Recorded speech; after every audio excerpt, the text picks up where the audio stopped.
So let me discuss now about group 17 elements: fluorine, chlorine, bromine, iodine, astatine. These are group 17 elements. They are known by the name of halogens. Halo means salt, gen means generate. They are responsible for the formation of salt. And the one of the most interesting thing is that all of them are non-metal. Astatine is radioactive in nature. Fluorine is gas. Chlorine is gas. Bromine is liquid. Iodine is solid. All these are non-metals.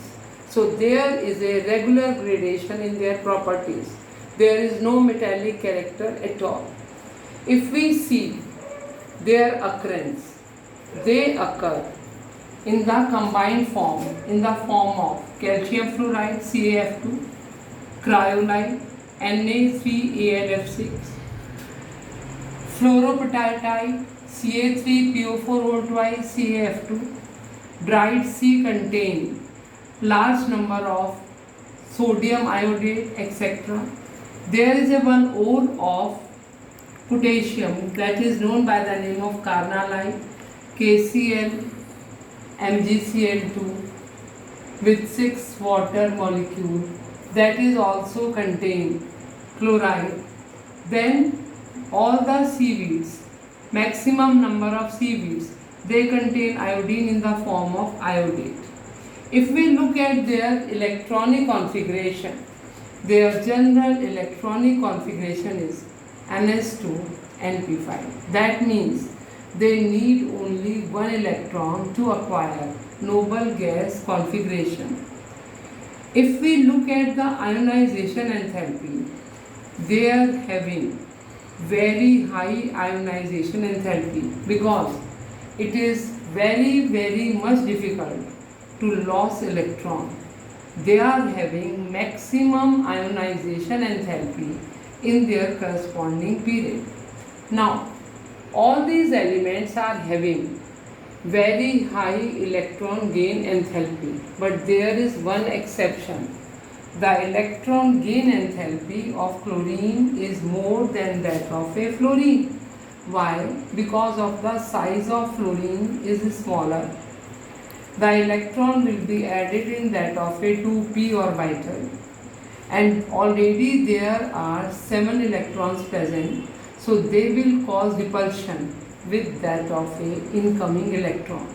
So that is why the electron gain enthalpy of fluorine is less negative in comparison to that of a chlorine.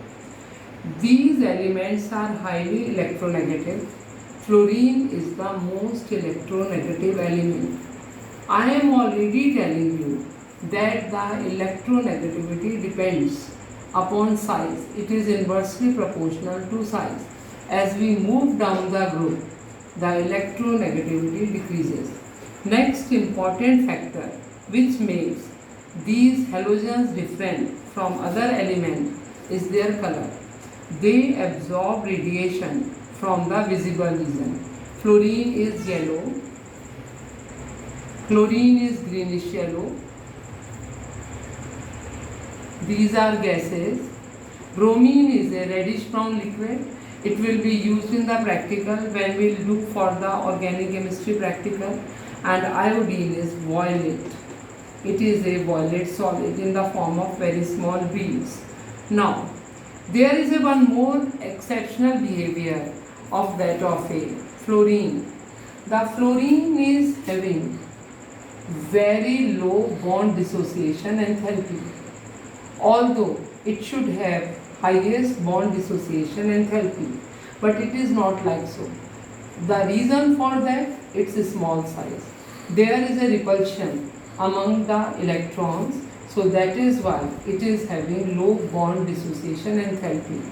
Their oxidation state is very much interesting. Fluorine is having only -1 oxidation state. It is the most electronegative element. The other elements are having +3, +5, +7 oxidation state. That depends upon the number of unpaired electrons present in their orbitals. Fluorine is not having d orbital, so that is why it is having only -1 oxidation state.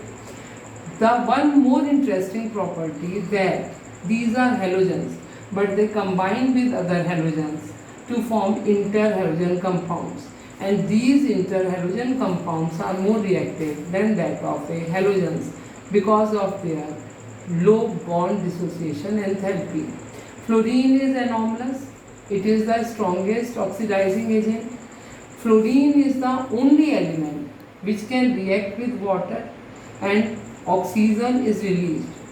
Chlorine and bromine, they react with water to form halide and that of a halate, and oxygen, the reaction with that of a iodine is that of a reversible. It is just like that of a reverse of reaction which is done for the fluorine.